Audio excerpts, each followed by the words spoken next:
ತೆಲುಗು ಚಿತ್ರರಂಗದಲ್ಲಿ ಸೌಂದರ್ಯ ಅವರಿಗೆ ಅಮ್ಮವರು ಚಿತ್ರ ಒಂದು ಒಳ್ಳೆ ಹೆಸರನ್ನ ತಂದುಕೊಡ್ತು. ಈ ಚಿತ್ರ ಯಶಸ್ವಿ ಆಗ್ತಾ ಇದ್ದಂಗೆನೆ ಸೌಂದರ್ಯ ಅವರು ಮನೆ ಮಾತಾಗೋಗ್ತಾರೆ. ಸೌಂದರ್ಯ ಅವ್ರಿಗೆ ಮನೆ ಮಾತಾದಂಗೆನೆ ತೆಲುಗು ಚಿತ್ರರಂಗದಲ್ಲಿ ಇವ್ರಿಗೆ ಕಾಂಪಿಟೇಷನ್ ಕೂಡ ಅಷ್ಟೇ ಹೆಚ್ಚಾಗಿ ಬೆಳೀತಾ ಹೋಗ್ತಾ ಇರುತ್ತೆ. ಅಲ್ಲಿ ಬೆಳೀತಾ ಹೋಗ್ತಾ ಇದ್ದಂಗೆನೆ ಸೌಂದರ್ಯ ಅವ್ರಿಗೂ ಮತ್ತು ರಮ್ಯಾ ಕೃಷ್ಣ ಅವ್ರಿಗೂ ಜಾಸ್ತಿ ಕಾಂಪಿಟೇಷನ್ ಅನ್ನೋದು ಕಾಣಿಸ್ತಾ ಆಗ್ತಾ ಇರುತ್ತೆ. ಸೊ ಈ ಸಂದರ್ಭದಲ್ಲಿ ಸೌಂದರ್ಯ ಅವರು ವೆಂಕಟೇಶ್ ಅವರ ಜೊತೆ ಪವಿತ್ರ ಬಂಧಂ ಅಂತ ಒಂದು ಚಲನಚಿತ್ರವನ್ನು ಮಾಡ್ತಾರೆ. ಪವಿತ್ರ ಬಂಧಂನಲ್ಲಿ ಅಭಿನಯ ಮಾಡಿದಂಥ ಸೌಂದರ್ಯ ಅವರಿಗೆ ನಂದಿ ಅವಾರ್ಡ್ ಸಿಕ್ಕಿದ್ರು ಸಹ ಕನ್ನಡದಲ್ಲಿ ಅದೇ ಚಿತ್ರ ರೀಮೇಕ್ ಆದರೂ ಸೌಂದರ್ಯ ಅವ್ರನ್ನ ಕರೆತರಲಿಲ್ಲ.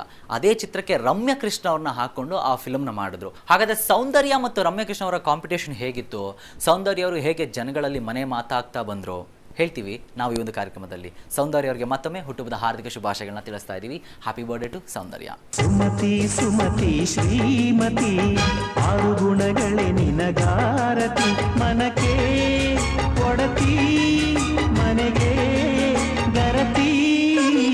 ಸುಮತಿ ಸುಮತಿ ಶ್ರೀಮತಿ ಆರು ಗುಣಗಳೇ ನಿನಗಾರತಿ, ಕಾರ್ಯೇಷು ದಾಸಿ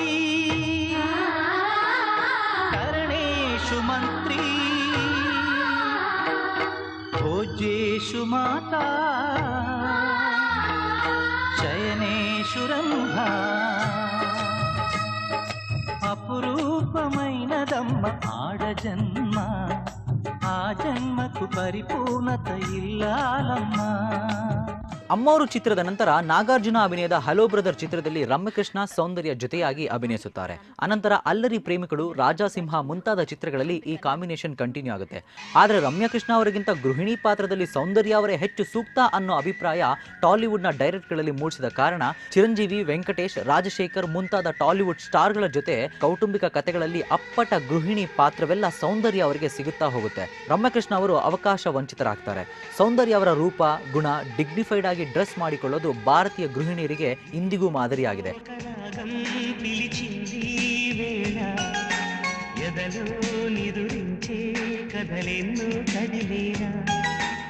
ಆರಂಭದ ಒಂದೆರಡು ಚಿತ್ರಗಳಲ್ಲಿ ಮಾತ್ರವಷ್ಟೇ ಮಾಡ್ ಆಗಿ ಕಾಣಿಸಿಕೊಂಡಿದ್ದ ಸೌಂದರ್ಯ ಅವರು ಮುಂದಿನ ದಿನಗಳಲ್ಲಿ ಕಿಸ್ಸಿಂಗ್, ಎಕ್ಸ್ಪೋಸಿಂಗ್ ಪಾತ್ರಗಳನ್ನು ಸಂಪೂರ್ಣವಾಗಿ ಅವಾಯ್ಡ್ ಮಾಡ್ತಾರೆ. ತನ್ನ ಟ್ಯಾಲೆಂಟ್ನಿಂದ, ಸರಳ ರೂಪದಿಂದಲೇ ಎಲ್ಲರ ಮನಸ್ಸನ್ನು ಗೆಲ್ತಾರೆ. ಕೌಟುಂಬಿಕ ಕಥಾ ಪಾತ್ರಗಳಲ್ಲಿ ವಿಕ್ಟರಿ ವೆಂಕಟೇಶ್ ಅವರ ಜೊತೆ ತುಂಬಾ ಚಿತ್ರಗಳನ್ನು ಮಾಡ್ತಾರೆ.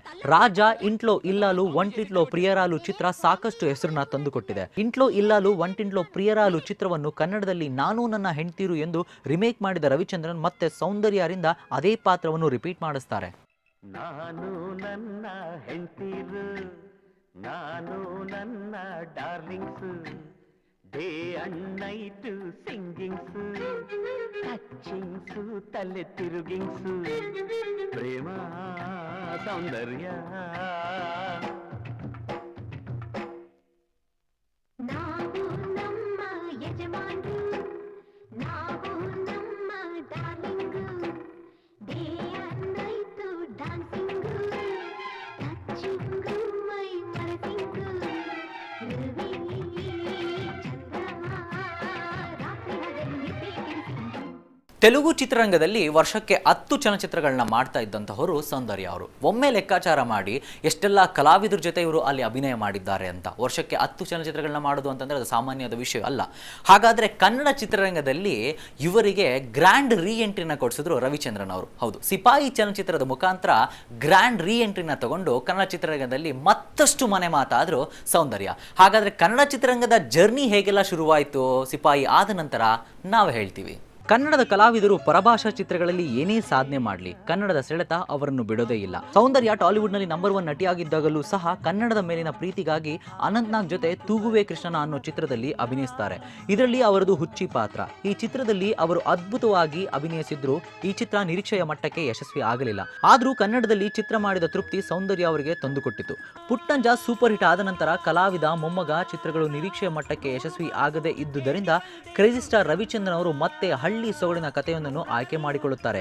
ಸಿಪಾಯಿ ಅಂತ ಈ ಚಿತ್ರಕ್ಕೆ ಟೈಟಲ್ ಇಡ್ತಾರೆ. ಹಳ್ಳಿಯಲ್ಲಿ ಹುಟ್ಟಿದ ಮೃದು ಸ್ವಭಾವದ ಹೆಣ್ಣೊಬ್ಬಳು ಗಂಡನ ಹೊರಟು ಪ್ರೀತಿಗೆ ತಂದೆಯ ಬೇಜವಾಬ್ದಾರಿ ನಡವಳಿಕೆ ಮಧ್ಯ ಸಿಕ್ಕಿಕೊಂಡು ನಲಗಿ ಹೋಗೋ ನಾಯಕಿಯ ಪಾತ್ರವನ್ನು ಸೃಷ್ಟಿಸುತ್ತಾರೆ ರವಿಚಂದ್ರನ್. ತುಂಬಾ ಚಾಲೆಂಜಿಂಗ್ ಆಗಿದ್ದ ಈ ಪಾತ್ರವನ್ನು ಮಾಡೋಕೆ ಸೌಂದರ್ಯ ಅವರೇ ಸರಿ ಅಂತ ನಿರ್ಧರಿಸಿ ಅವರಿಗೆ ಕತೆ ಹೇಳಿ ಅವರನ್ನು ಕನ್ನಡಕ್ಕೆ ಮತ್ತೆ ಕರೆತರುತ್ತಾರೆ. ರವಿಚಂದ್ರನ್ ಅವರ ಕನಸಿನಂತೆ ಆ ಪಾತ್ರಕ್ಕೆ ಜೀವ ತುಂಬಿ ಮನೋಜ್ಞವಾಗಿ ಅಭಿನಯಿಸಿ ಎಲ್ಲರ ಮನಸ್ಸನ್ನು ಗೆಲ್ಲುತ್ತಾರೆ ಸೌಂದರ್ಯ. 90ರ ದಶಕದ ಅತಿ ಗ್ಲಾಮರ್ನಿಂದ ಬೇಸರಿದ ಕನ್ನಡ ಅಭಿಮಾನಿಗಳಿಗೆ ತನ್ನ ಪಾತ್ರದ ಮೂಲಕ ಆರತಿ ಭಾರತಿ ಕಲ್ಪನಾರವರನ್ನು ನೆನಪಿಸಿ ಖುಷಿ ಕೊಡ್ತಾರೆ ಸೌಂದರ್ಯ. ಆಗೋದಿಲ್ಲ ಹಳ್ಳಿ ಹುಡುಗಿ ಗಂಡನ ಹೆಸರು ಹೇಳೋದಿಲ್ಲ ಸಲಿಗೆ ಚಂದ ಇಲ್ಲ.